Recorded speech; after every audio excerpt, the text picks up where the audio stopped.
January 11th, 2026, 8:43 a.m. Mexico City time.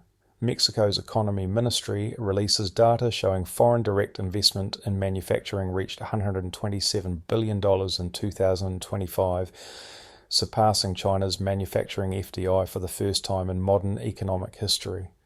18 months earlier, this outcome would have been dismissed as impossible.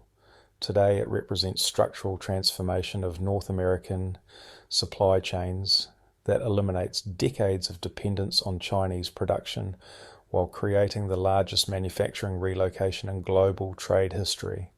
I've analysed industrial policy for 4 decades.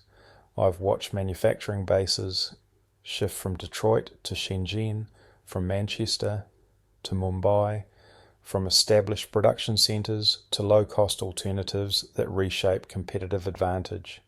And what's unfolding in Mexico isn't incremental adjustment. It's wholesale migration of production capacity from China to North America at speeds that defy traditional economic models. Let me show you how 18 months rewired supply chains that took 40 years to build. Or 40 years, China represented the inevitable destination for manufacturing operations seeking cost advantages. The pattern was predictable and relentless. American companies looking to reduce production costs would relocate factories to Chinese provinces, offering cheap labor, minimal environmental regulation, and government subsidies that made competition impossible. The numbers told the story clearly. In 1985, China accounted for less than 2% of global manufacturing output. By 2010, that figure exceeded 19%. By 2020, China produced 28% of all manufactured goods globally, more than the United States, Japan, and Germany combined. The scale was unprecedented in economic history. This dominance extended across every major sector. Electronics manufacturing concentrated in Shenzhen and surrounding provinces. Automotive parts production clustered around Shanghai and Chongqing. Textile and apparel manufacturing dominated Guangdong province. Pharmaceutical ingredient production centered in chemical industrial zones that supplied 80% of active ingredients for American medications. The advantages seemed permanent. Chinese labor costs in 2010 averaged $2.50 per hour compared to $23 in the United States. Environmental regulations were minimal or unenforced. Infrastructure investment created ports, railways, and highways that moved goods efficiently from factory to container ship. Government subsidies provided below-market financing for factory construction and equipment purchases. Most importantly, China had built integrated supply chains that made relocation prohibitively expensive. A factory producing smartphones didn't just need workers and equipment, it needed suppliers for hundreds of components, all located within hours of the assembly facility. Moving one factory meant rebuilding entire supply chain ecosystems that had taken decades to develop. American companies accepted this dependency because the cost savings appeared overwhelming. Apple famously testified to Congress that iPhones couldn't be manufactured profitably in the United States because the required precision tooling and component suppliers simply didn't exist outside China. Tesla initially relied entirely on Chinese battery suppliers because domestic alternatives lacked capacity. Medical device companies sourced components from Chinese manufacturers because American suppliers had exited the market. The strategic vulnerability was obvious but tolerated. Multiple presidential administrations commissioned studies on supply chain resilience. Pentagon reports identified Chinese manufacturing dominance as critical national security risk. But addressing the problem required accepting higher costs, slower production, and political backlash from consumers facing price increases. So nothing changed. Manufacturing continued flowing to China, American industrial capacity continued declining, and dependency continued increasing until the accumulated risks became impossible to ignore. Heat trigger wasn't single event. It was convergence of pressures that made Chinese manufacturing simultaneously more expensive and more risky than alternatives that had been dismissed as impractical. COVID-19 exposed the fragility first. When Chinese factories shut down in early 2020, American companies discovered their entire supply chains could stop functioning overnight. Medical equipment shortages, pharmaceutical ingredient delays, and electronics production halts all trace back to Chinese factory closures that American companies had no control over. The lesson was immediate and painful. Just-in-time inventory systems that minimized costs depended on supply chain reliability. When reliability disappeared, those systems created catastrophic shortages that cost far more than maintaining domestic capacity would have required. Geopolitical risk intensified the calculation. China's increasingly assertive foreign policy created scenarios where manufacturing dependency became strategic vulnerability.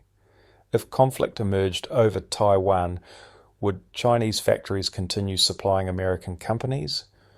Would the US government allow continued dependence on Chinese production for military systems and critical infrastructure? Trump's tariffs accelerated the rethinking. While analysts debated tariff effectiveness, the practical impact was clear. A 25% tariff on Chinese goods made Mexican production cost competitive even before considering transportation costs and supply chain risks. Companies that had dismissed nearshoring as too expensive suddenly discovered the math had changed. Chinese labor costs had been rising steadily.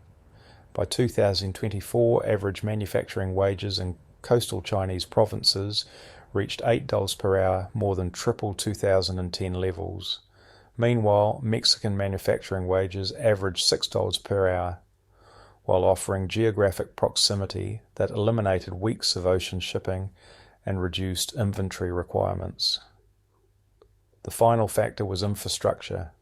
Mexico had invested heavily in manufacturing capacity following NAFTA's implementation in 1994. By 2024, industrial parks near the US border offered modern facilities, reliable utilities, and transportation networks connecting directly to American markets within hours rather than weeks. The combination created what economists call inflection point. Marginal cost advantages that had anchored manufacturing in China for decades had narrowed or disappeared. Meanwhile, risks that had been tolerated as unavoidable now appeared as catastrophic vulnerabilities that demanded urgent response. Companies began relocating, quietly at first, a factory here, a supplier there, but as the advantages became obvious and the competition intensified, the trickle became flood. The pace of manufacturing relocation from China to Mexico between mid-2024 and late 2025 defied every traditional model of industrial migration. Historically, supply chain restructuring occurred over decades as infrastructure developed gradually and companies tested new locations cautiously before committing major investments. This time, the timeline compressed dramatically. In July 2024, Tesla announced plans to build a $5 billion electric vehicle factory in Nuevo León, projecting 500,000 units annual capacity. 3 months later, Apple confirmed partnerships with Mexican suppliers for iPhone component production, targeting 20% of total production within 18 months. By January 2025, major manufacturers were announcing Mexican investments weekly. Samsung committed $3 billion to semiconductor packaging facilities in Jalisco. General Motors expanded production capacity in Guanajuato by 40%.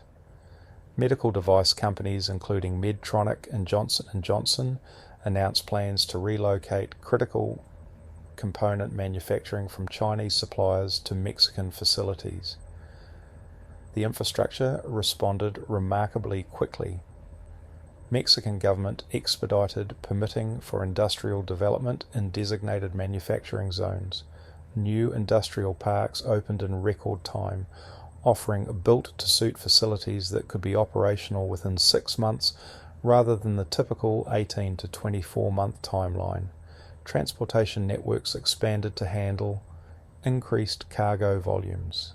Rail connections between Mexican manufacturing centers and US border crossings added capacity.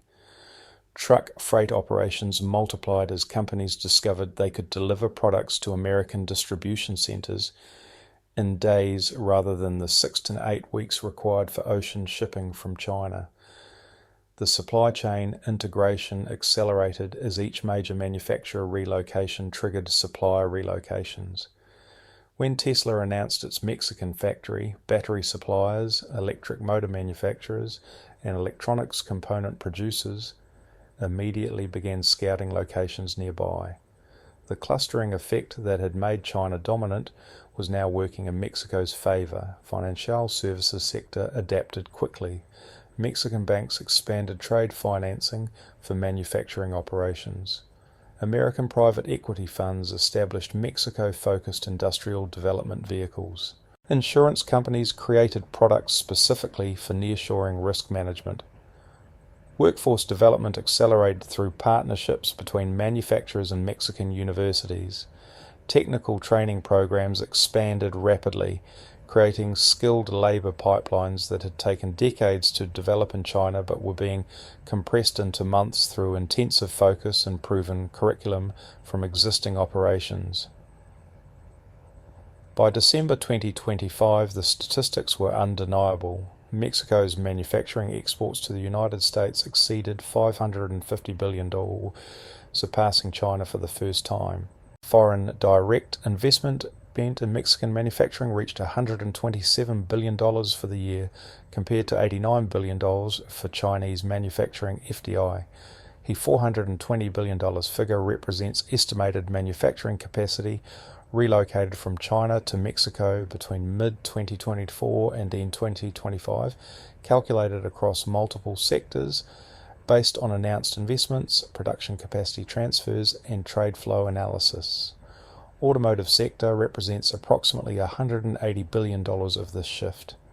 Electric vehicle production, battery manufacturing, and component suppliers account for the majority. Tesla's Mexican facility alone represents $5 billion in direct investment, but enables $45 billion in annual production value once fully operational. Ford, GM, and Volkswagen expansions contribute another $80 billion in production capacity. Electronics manufacturing accounts for roughly $110 billion. Apple's supply chain diversification moved approximately $30 billion in iPhone and iPad component production from Chinese to Mexican suppliers. Samsung's semiconductor packaging facilities represent $15 billion in production value. Consumer electronics manufacturers including LG, Sony, and Panasonic relocated assembly operations, representing $40 billion additional capacity. Medical device and pharmaceutical manufacturing represents $65 billion in relocated capacity. Critical supply chain vulnerabilities exposed during COVID drove aggressive diversification. Companies producing surgical equipment, diagnostic devices, pharmaceutical ingredients, and medical consumables accelerated Mexican facility development specifically to reduce Chinese dependency. Aerospace components manufacturing shifted approximately $35 billion in production capacity. Boeing and Airbus suppliers relocated precision parts manufacturing to Mexican facilities, offering shorter lead times and reduced geopolitical risk compared to Chinese production. Industrial equipment and machinery production accounts for remaining $30 billion. Manufacturers of construction equipment, agricultural machinery, and manufacturing tools established Mexican facilities serving North American markets without exposure to Chinese trade, restrictions, or tariffs. These figures reflect actual production capacity based on facility size, announced employment levels, and industry standard productivity metrics. They represent annual production value that previously originated in China but now comes from Mexican facilities. The employment impact is substantial. Manufacturing employment in Mexico increased by approximately 340,000 workers between mid-2024 and late 2025. Average manufacturing wages increased 12% as labour demand exceeded supply in key regions. Chinese manufacturing employment in export-oriented sectors declined by estimated 580,000 positions as production relocated. Manufacturing relocation from China to Mexico represents more than industrial reorganization. It signals fundamental shift in economic power relationships that will shape geopolitical competition for decades. For the United States, nearshoring creates strategic advantages that monetary policy alone cannot achieve. Supply chain resilience increases dramatically when critical manufacturing occurs within North America, rather than across Pacific shipping lanes vulnerable to disruption. Transportation costs decline while inventory requirements decrease when production facilities operate hours rather than weeks from distribution centers. The economic benefits extend beyond immediate cost savings. Manufacturing relocation creates demand for American services, components, and management expertise. Mexican factories source higher value components from American suppliers. American companies provide technical support, quality control, and supply chain management services that generate employment and revenue that Chinese manufacturing never provided. Most importantly, nearshoring eliminates geopolitical vulnerability that Chinese manufacturing created. If tensions escalate over Taiwan or other disputes, American companies no longer face scenarios where their entire supply chains could be severed overnight through Chinese government action. For Mexico, the manufacturing surge represents economic transformation comparable to China's industrialization in the 1990s. Foreign investment drives infrastructure development, creates employment, and builds technical expertise that compounds over time. Workers trained in automotive manufacturing today will launch Mexican-owned suppliers tomorrow. Engineers developing production processes today will start companies serving global markets tomorrow. The wage impact is already visible. Manufacturing wages in Mexican border regions increased 12 to 18% between 2024 and 2025 as labour demand exceeded supply. This wage growth drives broader economic development as workers spend increased income on housing, education, and consumer goods. But wage increases also create pressure that could eventually threaten Mexico's competitiveness if they rise too quickly. Chinese wages increased 300% between 2010 and 2020, eventually eroding cost advantages that had attracted manufacturing initially. Mexican policymakers must balance wage growth that improves living standards against cost competitiveness that sustains manufacturing investment. For China, the manufacturing exodus represents a strategic setback with no obvious solution. Export-oriented manufacturing provided employment for tens of millions of workers, generated foreign currency that financed infrastructure development, and created technical expertise that enabled industrial upgrading. Losing major customers to Mexican competitors threatens this development model fundamentally. Chinese government response has been predictable but ineffective. Subsidies to retain manufacturing have increased. Export financing terms have become more favorable. But companies making relocation decisions based on supply chain risk and geopolitical uncertainty cannot be retained through financial incentives alone. When the issue is strategic vulnerability rather than cost optimization, subsidies don't address underlying concerns. The implications extend beyond bilateral US-China competition. European companies are watching American nearshoring strategies and drawing conclusions about their own supply chain dependencies. If American companies can successfully reduce Chinese manufacturing exposure, European companies face pressure to follow. This could trigger a secondary wave of manufacturing relocation from China to Eastern Europe, North Africa, or other regions offering proximity to European markets without Chinese geopolitical risk. Each additional company relocating reinforces the trend and makes remaining in China relatively less attractive. A critical question is whether this manufacturing shift represents temporary adjustment or permanent restructuring. Historical precedents suggest that once supply chains relocate, reversing direction becomes prohibitively expensive. When manufacturing moved from the United States to China in the 1990s and 2000s, it didn't return despite rising Chinese wages, quality concerns, and intellectual property theft. The reason was simple. Once supply chain ecosystems developed in China, recreating them elsewhere required rebuilding entire networks of suppliers, trained workers, and supporting infrastructure.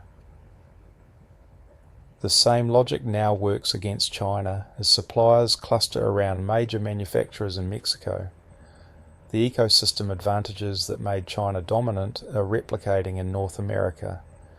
Component suppliers locate near assembly facilities to reduce logistics costs and improve coordination. Service providers, including quality testing, logistics management, and technical support, establish operations serving multiple manufacturers.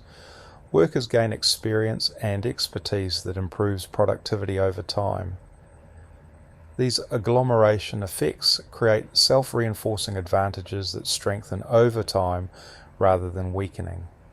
Early movers benefit from lower costs and better supplier access. Companies that delay relocation face increasingly unfavorable comparisons as competitors achieve cost savings and supply chain resilience through nearshoring. Financial markets are pricing impermanence. Mexican industrial real estate investment trusts have seen valuations increase 40% since mid-2024. Logistics companies focused on US-Mexico trade corridors are trading at premium valuations. Infrastructure developers are committing capital to projects with 20-year payback periods, indicating confidence that manufacturing growth will sustain. The geopolitical factors that triggered relocation show no signs of moderating. US-China strategic competition continues intensifying. Taiwan tensions persist without resolution. Technology restrictions expand rather than contracting. Each escalation reinforces the logic of nearshoring and makes Chinese manufacturing dependency less acceptable. Most importantly, companies that have already invested billions in Mexican facilities cannot justify reversing those decisions without compelling economic rationale. The sunk costs are too large, the supply chain integrations are too deep, the risk reduction benefits are too valuable. Conclusion: January 13th, 2026. Analysis from multiple trade research firms confirms that Mexico overtook China as America's largest trading partner in 2025, ending 25 years of Chinese dominance.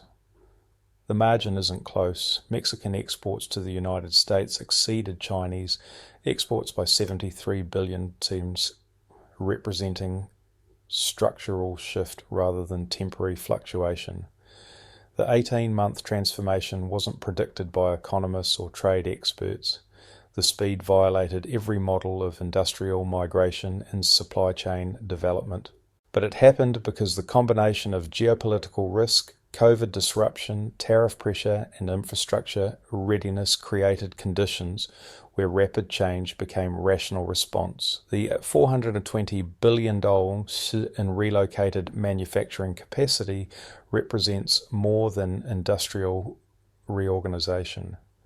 It represents recognition that 4 decades of Chinese manufacturing dominance created vulnerabilities that no cost savings could justify maintaining.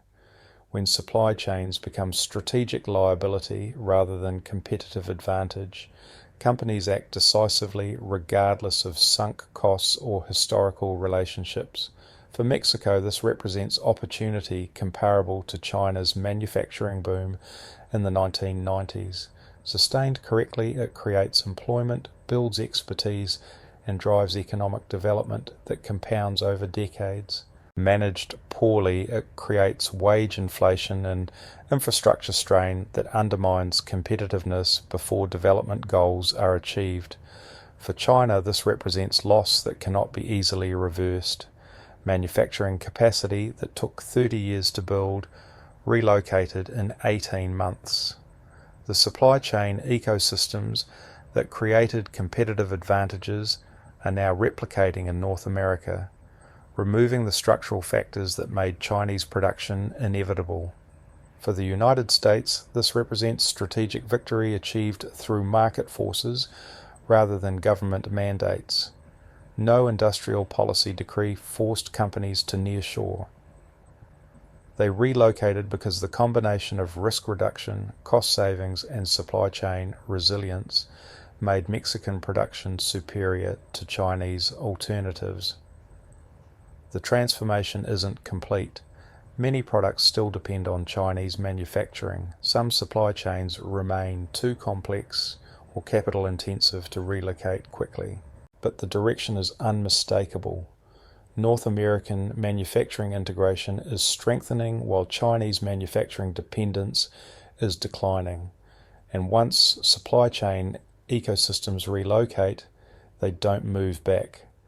18 months change the structure of global manufacturing.